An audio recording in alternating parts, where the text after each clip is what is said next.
यूरोपीय कंपनियां। युद्ध और वर्ष: बक्सर का युद्ध 1764 में, प्लासी का युद्ध 1757 में, हल्दी घाटी का युद्ध 1576 में हुआ। किसने सर्वप्रथम भारत के साथ व्यापार संबंध स्थापित किए? पुर्तगालियों ने। 1498 ईस्वी में किस पुर्तगाली अन्वेषक ने यूरोप से भारत के लिए एक नए समुद्री मार्ग की खोज की? वास्को डी गामा ने। भारत की तरफ आने वाला समुद्री मार्ग की खोज किसने की? तो वास्को डी गामा ने की थी। बांडीवास के युद्ध में इंग्लिश यानी फ्रांसीसियों ने हराया था। फ्रेंच ईस्ट इंडिया कंपनी ने पांडिचेरी किससे प्राप्त की? बीजापुर के सुल्तान से। नील, मसाला, मलमल सूती वस्त्रों में से सर्वप्रथम किस वस्तु ने यूरोपियों को भारतीय कारोबार के लिए प्रोत्साहित किया? तो मसाला ने प्रोत्साहित किया। किस निर्णायक युद्ध ने अंग्रेजों के भारत में प्रभुत्व को स्थापित कर दिया? बक्सर का युद्ध। किसने बक्सर की लड़ाई में अंग्रेजी सेना का नेतृत्व किया? हेक्टर मुनरो ने। किस वर्ष अंग्रेजी ईस्ट इंडिया कंपनी भारत में पहली बार उपस्थित हुई? 1608 में। अपने शासन के दौरान अंग्रेज किसानों को पंजाब में गेहूं उगाने के लिए मजबूर करते रहे। फ्रांसीसियों ने सूरत में अपना पहला कारखाना, मछलीपट्टनम में दूसरा कारखाना स्थापित किया।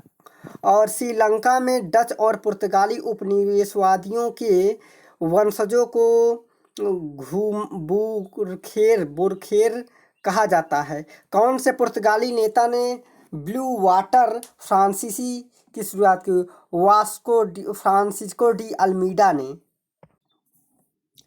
अंग्रेजों द्वारा कलकत्ता में निर्मित दुर्ग का नाम क्या है? अंग्रेजों द्वारा कलकत्ता फोर्ट विलियम। वर्धमान जिले में एक जमींदार शोभा सिंह के विद्रोह के कारण अंग्रेजों ने 1696 में अपने नई कोठी की किलेबंदी की अनुमति मिल गई। बंगाल के सूबेदार अजीम उल शान ने 1698 में अंग्रेजों के सुल्तानाती कलिकता और गोविंदपुर नामक 3 गांवों की जमींदारी प्रदान की, जिसके बदले में उन्हें इन गांवों के मालिकों के 1200 रुपये देने पड़े। इंग्लैंड के सम्राट के सम्मान में उक्त किलेबंद व्यावसायिक प्रतिष्ठान का नाम फोर्ट विलियम रखा गया। सर चार्ल्स आयर इसका प्रथम प्रेसिडेंट बना। निम्न में से कौन सा भारत आने वाला प्रथम अंग्रेजी जहाज है?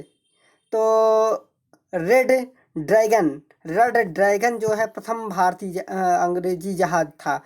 कैप्टन हॉकिंस के नेतृत्व में हेक्टर नामक पहली अंग्रेजी जहाज 1608 में सूरत के बंदरगाह पर आकर रुका तथा हॉकिंस की वह प्रथम अंग्रेज व्यक्ति था जिसने समुद्री मार्ग से भारत की भूमि पर कदम रखा। दिए गए विकल्पों में हेक्टर नहीं है तथा कि रेड ड्रैगन उसी जहाजी बेड़ों में से शामिल था जिसमें हेक्टर जहाज था।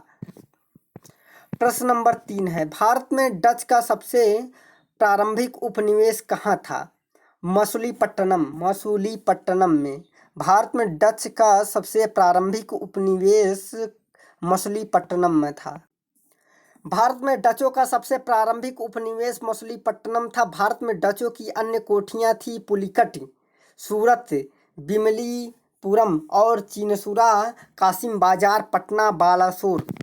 प्रश्न नंबर 4 है, 1651 में मुगलों द्वारा बंगाल के किस स्थान पर ईस्ट इंडिया कंपनी को व्यापार करने और फैक्ट्री बनाने की अनुमति दी गई?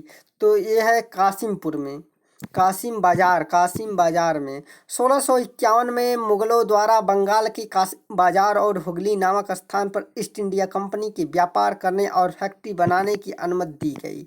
प्रश्न नंबर 5 है, अंग्रेजों ने निम्नलिखित में स्थानों में किस क्रम में अपने व्यापार केंद्र स्थापित किए? उसका सही क्रम क्या है? सबसे पहले सूरत है, फिर उसके बाद मद्रास है, बम्बई है, कलकत्ता है। सूरत 1613 में, मद्रास 1639 में और बम्बई 1687 में और कलकत्ता 1698 में। निम्नलिखित में कौन सा स्थान भारत में पुर्तगालियों का मुख्यालय था? भारतीयों का पुर्तगालियों का मुख्यालय था। तो गोवा जो है पुर्तगालियों का मुख्यालय था। प्रारंभ में अल्फोंसो दा अल्बुकर्क द्वारा कोचीन को मुख्यालय बनाया गया था। 1530 में नीनो दा कुन्हा द्वारा सरकारी कार्यालय कोचीन से गोवा स्थानांतरित कर दिया गया। इस प्रकार गोवा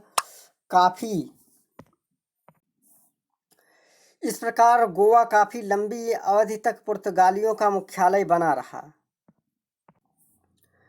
अंग्रेज शासक चार्ल्स द्वितीय को किसकी राजकुमारी से विवाह करने के लिए बम्बई दहेज में दिया गया? तो पुर्तगाल। 1661 में इंग्लैंड के सम्राट चार्ल्स द्वितीय का विवाह पुर्तगाल की राजकुमारी कैथरीन से होने के कारण अंग्रेजों को बम्बई दहेज के रूप में प्राप्त हुआ था। बाद में चार्ल्स द्वितीय ने बम्बई को 10 पाउंड के वार्षिक किराए पर ईस्ट इंडिया कंपनी को दे दिया। प्रश्न नंबर 8 है, भारत के लिए समुद्री मार्ग की खोज का श्रेय जाता है? तो समुद्री मार्ग पुर्तगालियों का। भारत के लिए समुद्री मार्ग की खोज का श्रेय वास्को डी गामा को दिया जाता है, जो एक पुर्तगाली था।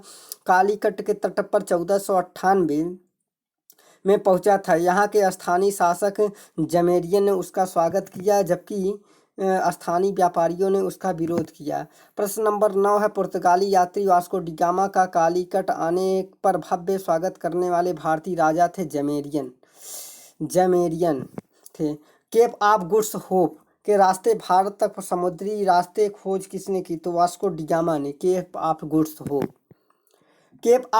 होप के रास्ते भारत तक समुद्री रास्ते का खोज वास्को डी गामा ने की। वह सर्वप्रथम 1498 भारत में कालीकट तट पर इसी मार्ग से आया था। भारत में सबसे पहले आने वाले सबसे बाद में जाने वाले थे तो पुर्तगाली थे। सबसे पहले आए और सबसे बाद में गए। 1498 में वास्को डी गामा भारत आगमन के स्थान भारत में सर्वप्रथम विदेशी यूरोपियों के रूप में पुर्तगालियों का आगमन हुआ था। भारत में क्षेत्रों में वे सबसे बाद में गोवा से 1961 में आए। प्रश्न नंबर 12 है, भारत में पुर्तगाली सत्ता की वास्तविक नींव रखने वाला महानतम पुर्तगाली कौन था? तो यह था अल्बुकर्क था। भारत में पुर्तगाली शक्ति का वास्तविक संस्थापक अल्बुकर्क 1509 से 1515 था। इसने भारत में एक प्रादेशिक शक्ति के रूप में पुर्तगाली राज्य की स्थापना की। इसने 1510 में गोवा जीता और 1511 में मलक्का पर नियंत्रण किया तथा फारस की खाड़ी में हरमुज पर अधिकार कर लिया। प्रश्न नंबर 13 है, पुर्तगालियों द्वारा कालीकट से ले जाने वाले कालीकट की सूती कपड़े यूरोप में आमतौर पर क्या कहलाते थे? यूरोप में ये आमतौर पर कहलाते थे कैलिको। पुर्तगालियों का कालीकट के से ले जाने वाले कालीकट के सूती कपड़े यूरोप में आमतौर पर कैलिको कहलाते थे। प्रश्न नंबर 14 है, गुजरात का शासक बहादुर शाह किसके साथ हुए संघर्ष में मारा गया? पुर्तगालियों के संग। गुजरात का शासक बहादुर शाह 1537 में गुजरात बंदरगाह के समीप जहाज का निरीक्षण करते समय पुर्तगालियों द्वारा मारा गया। अपने शासन के दौरान अंग्रेज किसानों को आसाम यानी चाय में उगाने के लिए मजबूर करते थे। असम में चाय उगाने के लिए मजबूर करते हैं। अंग्रेज द्वारा अपनी साम्राज्यवादी नीतियों की पूर्ति, राजस्व एवं कच्चे माल की आवश्यकता की पूर्ति के लिए देश के विभिन्न हिस्सों में कृषिगत उपायों का सहारा लिया गया, जिसमें बंगाल में जूट, असम में चाय, गन्ना, संयुक्त प्रांत में तथा मद्रास में चावल उगाने के लिए मजबूर करते थे।